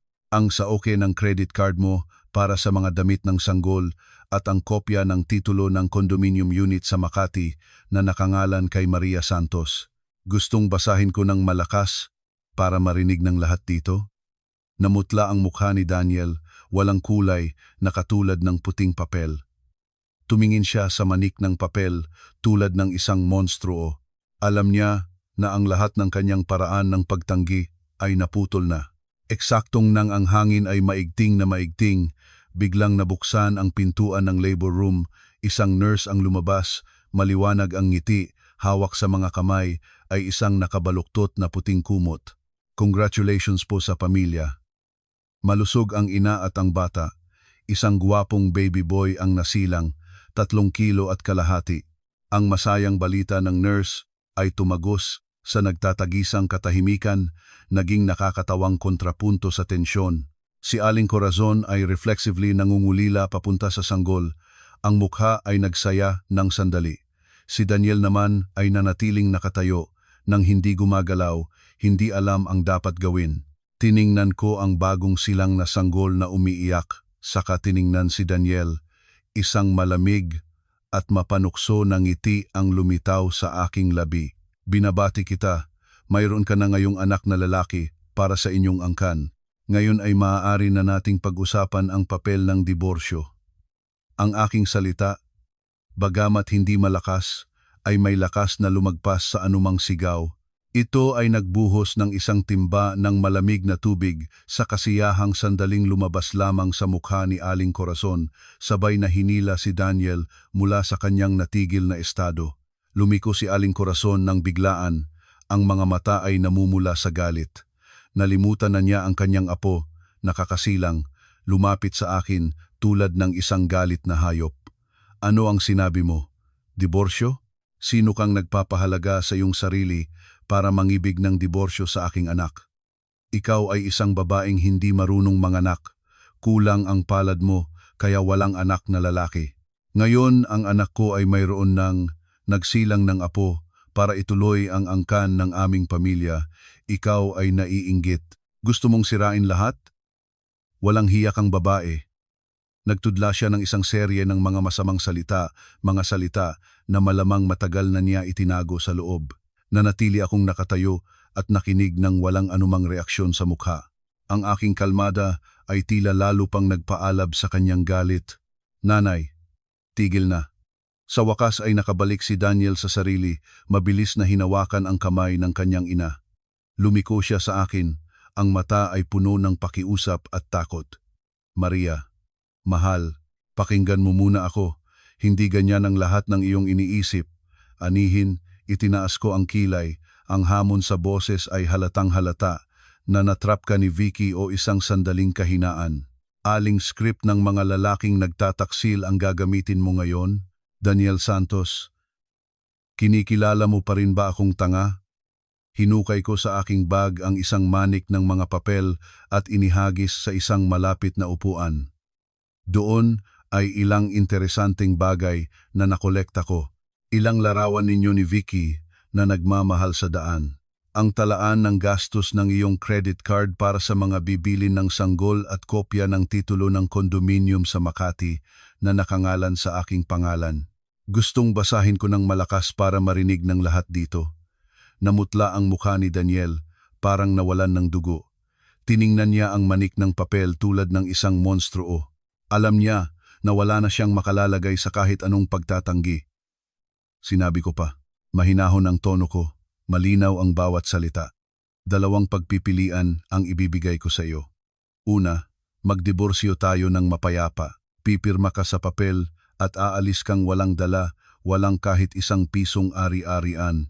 Ang malaking bahay, sasakyan, shares sa kumpanya lahat ay aking ari-arian bago nating kasal, malinaw na nakasaad sa prenuptial agreement na pinirmahan mo. Hindi ko nahahainapin ang mga maliliit na binigay ko sa iyo.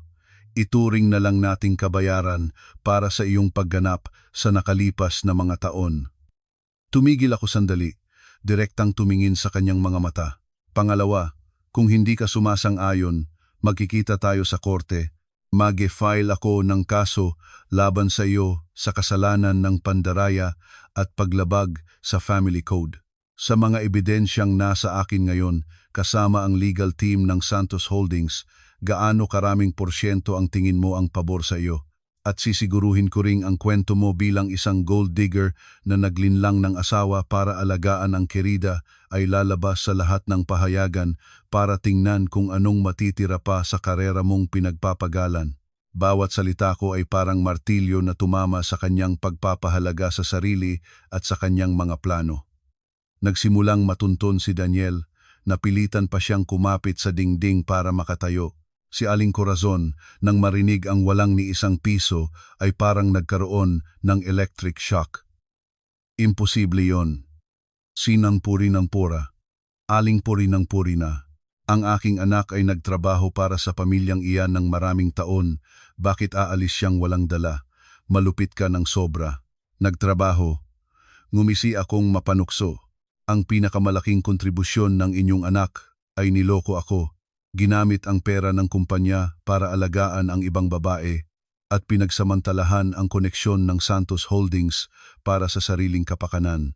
Gusto ba ninyong magpadala ng auditor para linawin ang kontribusyon ng inyong anak? Nanay, Kai. Lumiko ako kay Daniel para sa huling mensahe. Mag-isip ka. Bigyan kita ng 24 na oras bukas ng 9:00. Ang aking abogado ay maghihintay sa kanyang opisina. Pumunta ka o huwag, sa iyo ang desisyon. Pagkasabi nito, lumiko ako at magilas na lumakad papalabas. Hindi na ako lumingon, hindi na nais pang makita pa ng kahit isang segundo ang sawing-awang mukha ng mga manlilinlang.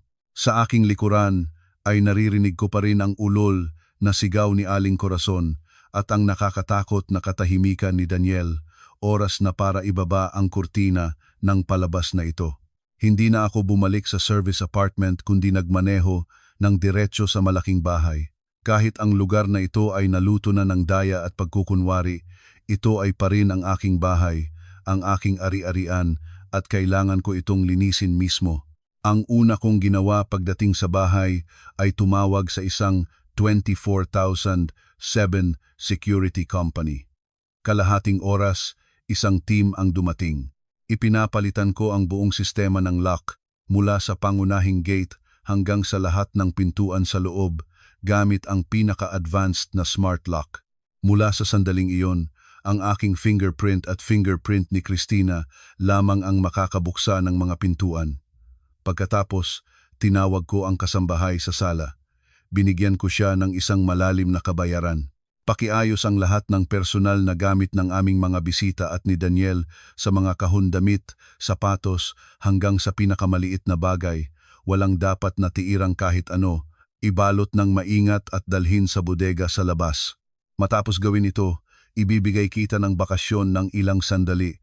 Tumingin sa akin ang kasambahay nang may halong pagkagulat at kaunting takot, ngunit hindi siya nagtanong, yumuko lang at tumanggap ng utos.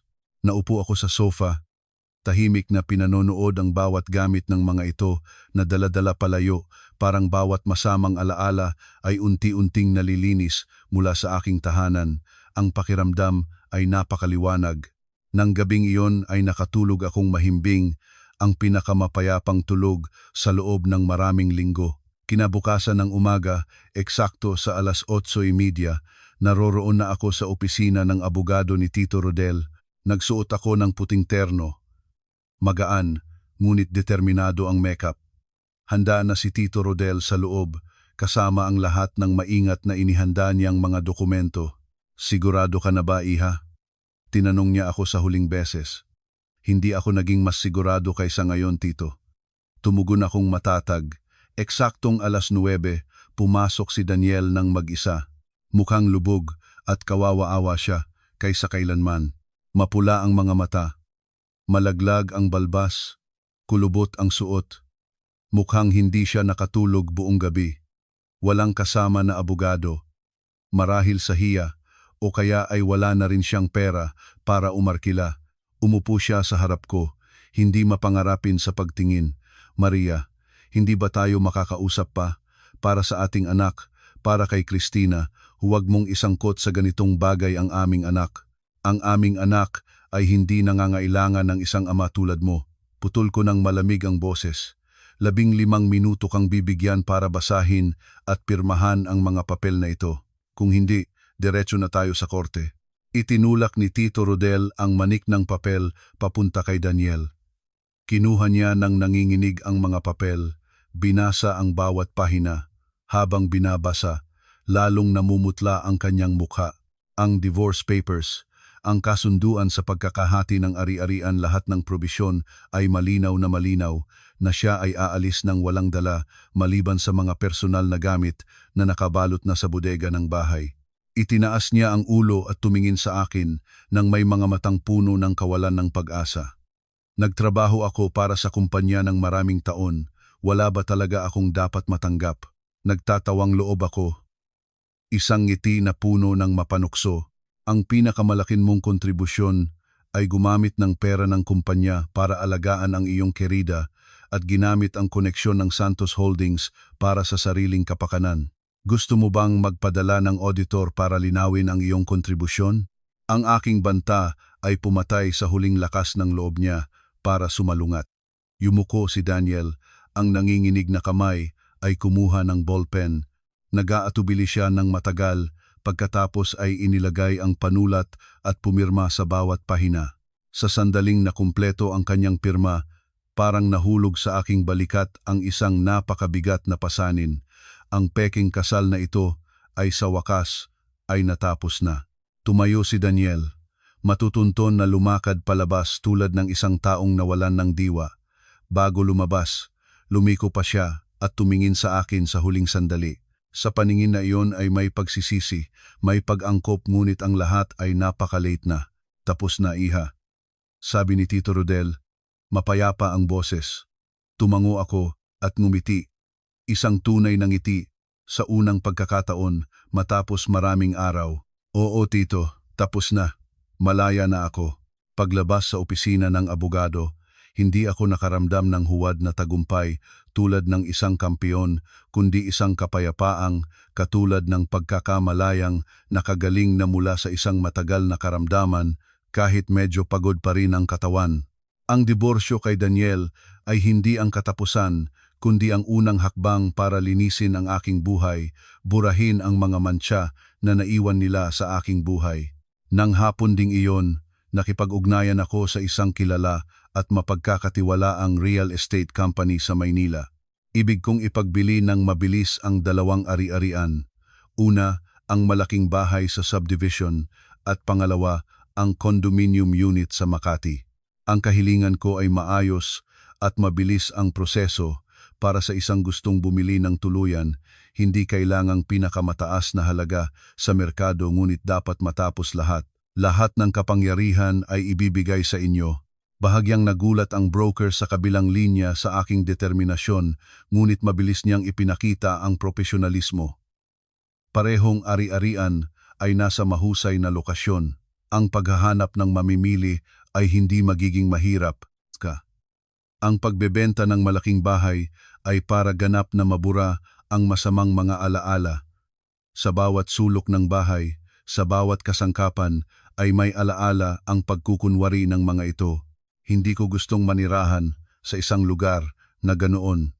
Ang pagbebenta ng condominium sa Makati ay para mapuputol ang pinagmulan ng lahat ng kasalanan, para itaboy ang pugad ng pagtataksil na itinayo sa pamamagitan ng aking pagtaksil sa sarili ko.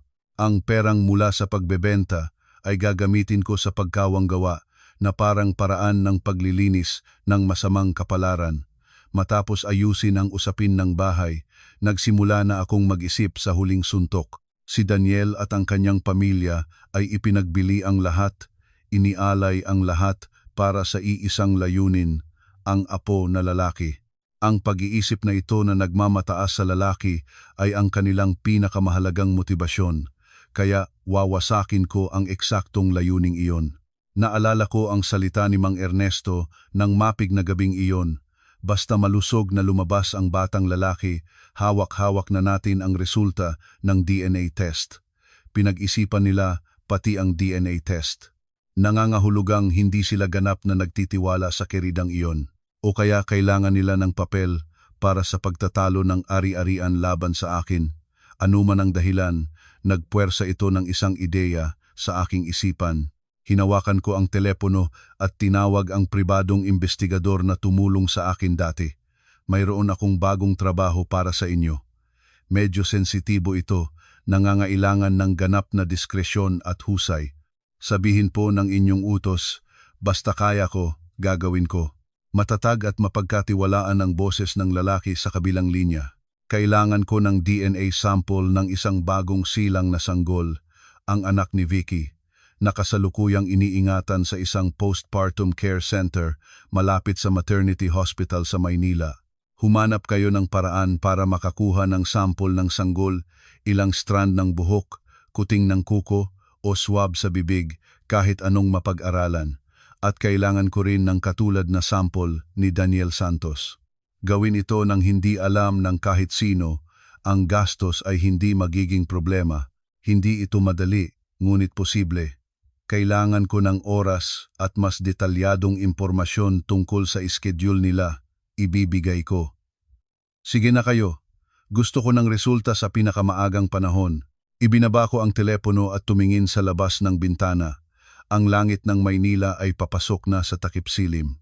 Ang paghihiganti ay hindi nagdudulot sa akin ng kasiyahan, ngunit nagdudulot ng katarungan.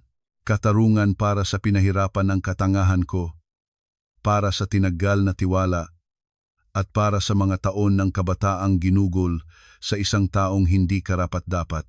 Ang paghihintay ng resulta ay ang pinakamahabang panahon. Sa bawat lumilipas na araw, sinusubukan ko ng higit na isipan ang trabaho para hindi na ako mag-isip pa.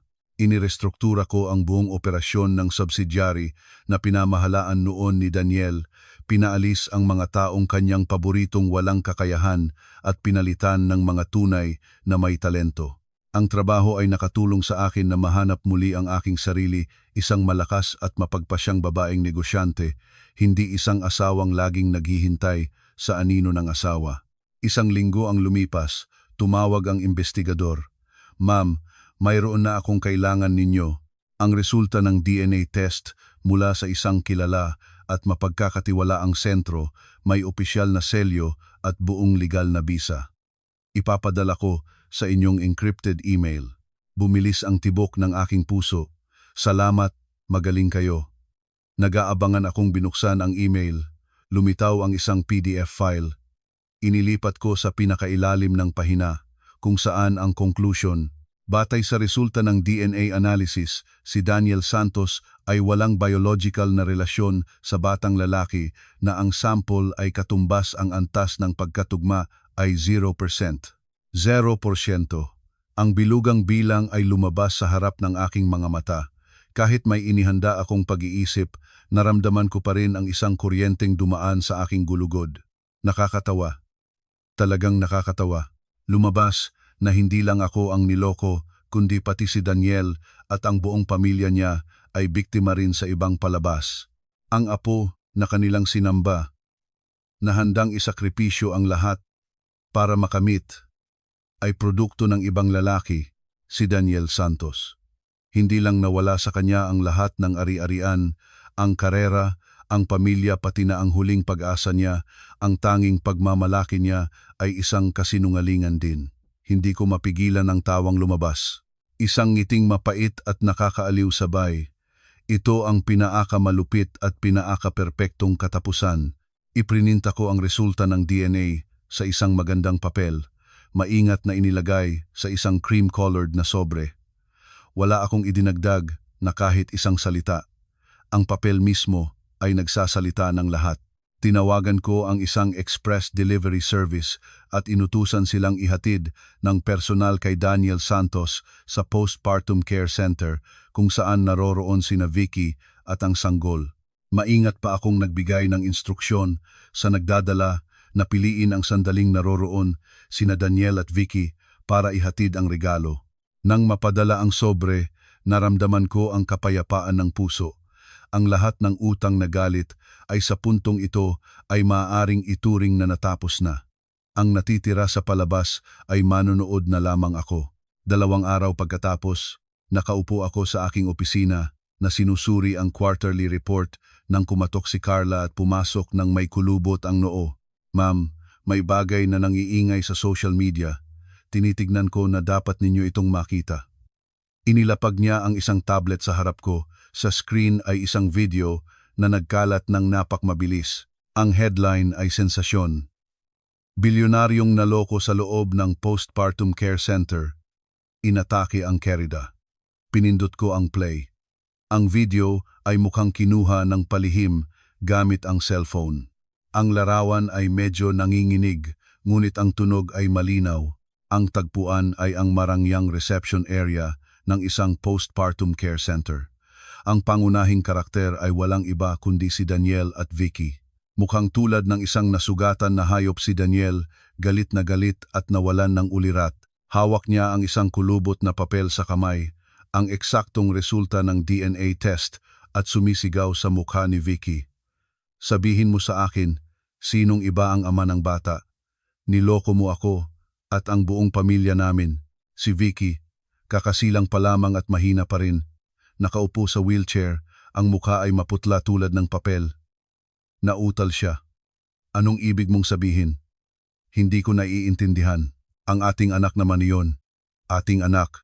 Napatawa si Daniel ng ulol. Puti sa itim ang narito. Tingnan mo ito. Para sa iyo.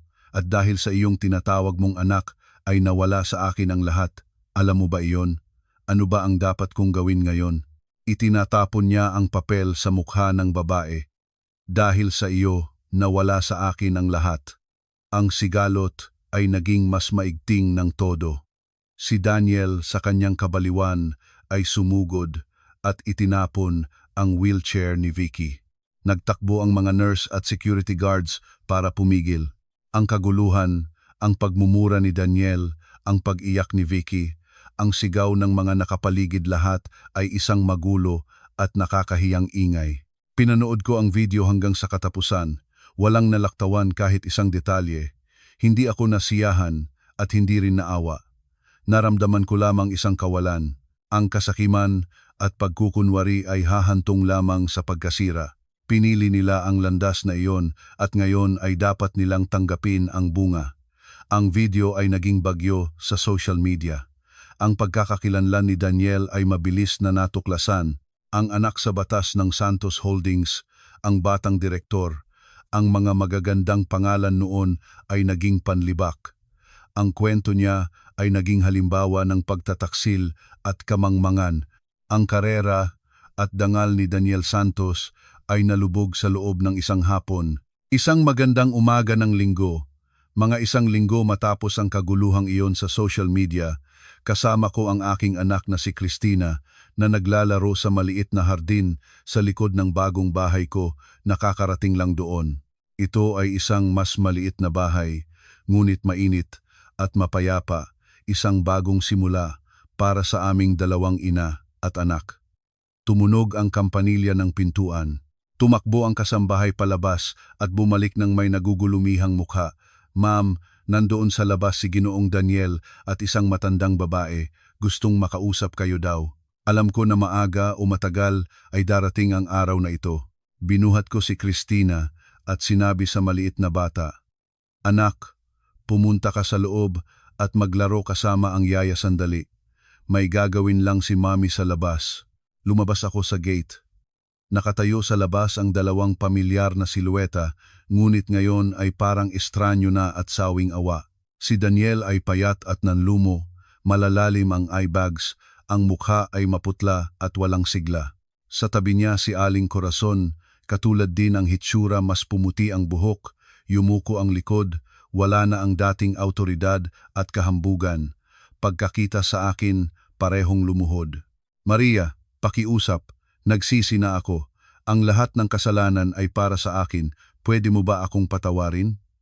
Umiyak si Daniel na nagmamakaawa. "Maria, anak, hinihiling ko sa iyo, bilang isang matanda tulad ng pagbabago ko ng isip, huwag na itong isaalang-alang. Maawa ka. Bigyan ng landas ang aking anak. Wala na siyang lahat." Nagpahid ng luha si Aling Corazon. Ang boses ay puno ng pakiusap. Nakatayo ako roon at tahimik na pinag-aralan sila. Ang aking puso ay walang ni isang alon. Landas. Bumanat ako ng mahinahon. Nang pinaplano ninyo ang pagnanakaw ng aking ari-arian at pagpapalabas sa akin ng aking tahanan nang wala akong bitbit. Naisip ba ninyo na bigyan ako ng landas? Natigilan sila sa aking tanong. Tumingin sa akin si Daniel nang hindi mapaniniwalaan. Alam mo pa lang noon? Kailan pa? Alam ko simula ng gabing iyon, nang pagod na pagod akong umuwi mula sa biyahe at narinig ang inyong lihim na pag-uusap sa kwarto ng inyong mga magulang. Sinabi ko ng walang emosyong katulad ng pagpipigil sa isang masamang alaala. Alam ko ang lahat ang plano para sa ari-arian, ang kerida, ang apo na lalaki. Lahat ng nangyari pagkatapos ay bahagi ng aking plano. Ang palabas na ginawa ninyo nanood ako at binago ko lang ang katapusan. Ang huling katotohanan ay nabunyag tulad ng isang huling suntok na sinasaklaw ang munting pag-asa na natitira pa sa kanila. Nagbago ang mukha ni Daniel mula sa pagmamakaawa hanggang sa ganap na kawalan ng pag-asa. Sa wakas ay naiintindihan niya na siya ay tumalo ng napakasamang huwad. Wala na akong gustong pang sabihin. Pumunta ako sa intercom at tinawagan ang seguridad. Mayroon 2 tao sa labas na nanggagamit ng oras. Pakisamahan sila palabas ng magalang. Pumasok ako sa bahay, isinalampu ang gate sa likod nila, iniwan ang kanilang desperadong iyak at pakiusap na tumatawid sa hangin. Tapos na ang lahat. Nilinis ko na ng sarili ko ang aking buhay, nabawi ang aking kalayaan at pagpapahalaga sa sarili. Nang lumakad pabalik si Christina at tumakbong nakabukas ang mga bisig papunta sa akin, ngumiti ako isang totoong ngiti, ang pinakatotoong ngiti sa mahabang panahon. Mama! Mama! Kinuha ko siya at niyakap ng mahigpit. Naramdaman ko ang mainit niyang hininga sa aking leeg, ang maliit at malambot na mga kamay na nakabalot sa aking balikat. Sa sandaling iyon, lahat ng sakit, lahat ng galit, lahat ng luha na hindi ko pinahintulutang mahulog, parang natunaw na lahat. Ang maliit na babae sa aking mga bisig ay ang tanging bagay na tunay at dalisay sa lahat ng nakaraan. Siya ang dahilan kung bakit kailangan kong maging malakas. Siya ang dahilan kung bakit kailangan ko pang lumaban ng may malinaw na isipan sa kabila ng sakit. Umupo kami sa maliit na bench sa hardin. Si Christina sa aking kandungan, ang kanyang maliliit na kamay ay pumipili ng mga bulaklak sa maruming lupa. Tumingin ako sa paligid namin. Ang bagong bahay na ito ay mas maliit kaysa sa dati. Walang malalaking bintana at maayos na hardin. Ngunit ang hangin dito ay mas malinis. Ang katahimikan dito ay tunay. Hindi ang katahimikan ng mga taong may tinatago. Ang bawat sulok ng bahay na ito ay puno ng liwanag na walang anino ng pagkukunwari. Dati ay naniniwala akong ang kaligayahan ay nasusukat sa laki ng bahay, sa halaga ng alahas, sa bilang ng mga kasambahay. Ngayon ay naiintindihan ko na ang tunay na kaligayahan ay ito ang pagiging malaya, ang pagiging tunay sa sarili, at ang mainit na mga bisig ng iyong anak sa iyong kandungan. Ilang linggo pagkatapos, isang hapon nang tumatawag ang aking telepono, ito ay ang aking ina. Ang mga magulang ko ay nakabalik na mula sa kanilang European tour. Maria, anak, magkain tayo ng hapunan bukas. Nakalibre kami ng magandang restaurant sa Bonifacio. May gusto kaming sabihin sa iyo. Sandaling nag-alinlangan ako. Alam ko na maaga o matagal ay kailangan kong sabihin sa aking mga magulang ang lahat ng nangyari. Ayaw ko nilang malaman mula sa ibang tao o sa social media. Sige po, Mama. Nandoon din po ako bukas. Kinabukasan ng gabi, nagtagpo ang aming pamilya sa isang maayos na restaurant sa Bonifacio Global City. Ang aking ama ay nakasuot ng kanyang paboritong gray na polo. Ang aking ina naman ay naka-floral na dress na binili niya sa Paris. Maganda at mapayapa ang kanilang hitsura, 2 taong matagal na ang nilalaman ng buhay at lumago ng may dignidad. Nang makita nila ako, agad na napansin ng aking ina ang pagbabago sa aking mukha. Hindi ang pagod o kalungkutan, kundi ang isang bagong katatagan na hindi nila nakita noon. Anak, kumusta ka na? Hinawakan niya ang aking kamay. May kakaiba sa iyo ngayon. Hindi ko masabi kung anong kakaiba, ngunit masaya ka, tumapos ang aking ama. tumingin sa akin ng maingat tulad ng dati. Masaya ka, ngunit may kabigatan ka. Huminga ako ng malalim at sinabi sa kanila ang lahat. Simula sa gabing narinig ko ang bulong sa pasilyo, hanggang sa DNA test, hanggang sa pirma ni Daniel sa divorce papers. Habang nagkukwento ako, ang aking ama ay tahimik na nakikinig, hindi nagpapabago ng anyo ng mukha. Ang aking ina naman ay bahagyang napatungo at minsan ay pinigilan ang pagtulo ng luha. Nang matapos akong magsalita, matagal na katahimikan ang naghari sa mesa. Sa wakas ay nagsalita ang aking ama. Hindi siya galit, hindi siya nagwika ng sinabi ko na sa iyo noon. Sa halip ay sinabi niya, "Proud ako sa iyo, anak." Napapikit ako sa gulat. Maraming tao ang makararanas ng ganitong uri ng pagtataksil at mabibigo, masisira, o kaya ay magpapadala sa emosyon at magiging mas malala pa ang kalagayan. Ikaw ay nanatiling malinaw ang isip, nagplano ng tamang at kumilos ng may dignidad. Iyon ang pinakamahirap gawin sa pinakamasakit na sitwasyon. Napaluha na ako. Hindi sa kalungkutan, kundi sa kaginhawaan. Sa loob ng maraming linggo, lagi akong nagpapanggap na malakas, nagtatago ng pagod, nagtatago ng sakit. Sa harap ng aking ama, sa unang pagkakataon, ay naramdaman ko na okay na ring maging mahina ng sandali. Naalala ko pa ang sinabi mo noon, "Papa," sabi ko nang bawat tumatawid ang luha sa aking pisngi, na ang sigasig at ambisyon ay dalawang magkaibang bagay. Galit pa ako sa iyo noon. Ngunit ngayon, naiintindihan ko na kung bakit mo sinabi iyon. Lumabas ang ngiti sa labi ng aking ama, hindi isang ngiting nagsabi na ako noon, kundi isang ngiting nagpapasalamat na ligtas na ang kanyang anak. Ang isang ama ay palaging nag-aalala sa kanyang anak, kahit malaki na ito. Hinawakan niya ang aking kamay sa kabilang panig. Ngayon ang mahalaga ay ikaw at si Christina. Anong plano mo? Tiningnan ko sila, ang dalawang taong lumaki ako nang may pagmamahal at pinoprotektahan nila hanggang ngayon. Mayroon na akong plano, Papa. Sa mga susunod na buwan, muling nabuhay ang Santos Holdings sa isang bagong sigla.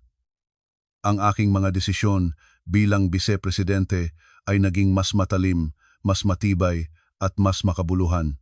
Ang mga empleyado ay nakaramdam ng pagbabago hindi lang sa sistema ng pamamahala kundi sa diwa ng buong kumpanya. Nagbukas kami ng isang bagong scholarship program para sa mga batang babae mula sa mahihirap na pamilya na may nais mag-aral ng negosyo at entrepreneurship. Ito ay isang proyektong personal ang kahulugan para sa akin. Gusto ko na ang mga babaeng katulad ng dating ako, na puno ng pag-ibig at pagtitiwala, ay matuturing may sariling lakas, sariling pananalig, at sariling kakayahang tumayo ng mag-isa. Minsan, sa isang hapon ng pagbabago ng panahon, nandoon ako sa isang mall kasama si Christina. Kami ay pumipili ng mga laruan. Ang maliit na bata ay puno ng sigla at masayang tumuturo sa bawat bagay na nakikita. Biglang narinig ko ang isang pamilyar na boses sa aking likuran. "Maria." Lumiko ako. Si Daniel. Mukhang nagbago siya, mas payat, mas matanda ang hitsura kaysa sa kanyang tunay na edad, ngunit maayos ang kasuotan, nag-iisa siya.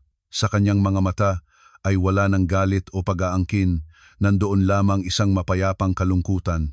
Tumingin siya kay Christina nang may isang tingin na hindi ko mabasa, ng ganap baka pagmamahal pa rin, baka pagsisisi. Ang bata, walang alam sa lahat ng nangyari, ay tumingin sa kanya ng walang emosyon at pagkatapos ay muling nagtuon sa mga laruan. "Kumusta ka?" tanong niya ng mahinahon. "Mabuti." Sagot ko ng simple. Hindi na siya nagsalita pa.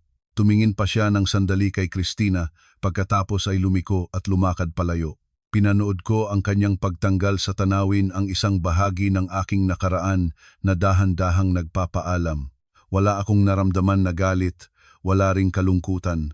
Parang isang makapal na libro na nagsara, maingat na natapos ang huling kabanata at ang kasunod na pahina ay malinis at puti at puno ng posibilidad.